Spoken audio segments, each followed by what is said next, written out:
Okay.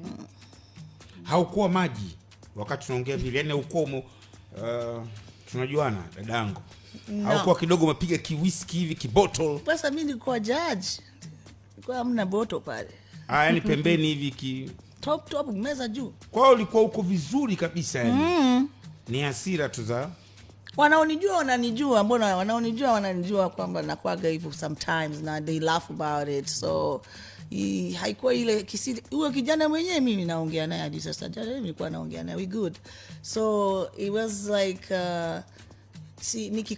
niko real, siwezi kufake. Nikisikia nimekwazika nitakuonyesha mimi kwamba I didn't like it au hivyo. Shida yetu sisi wa Tanzania hatupendi mtu kuwa real. Kwa hiyo wananijua na yeye ananijua. Tuliongea na tulikuwa tunaongea, tuko friends sasa hivi, you know. So all she could have done ni kunionyesha kabla hajarusha, tukaongea vizuri. Lakini nili apologize not only kwenye mtandao, kwa kumtafuta, kumsearch na kuongea naye. Mimi na yeye sasa ni warafiki. Tulikuwa tunaongea hata kwenye gari kama na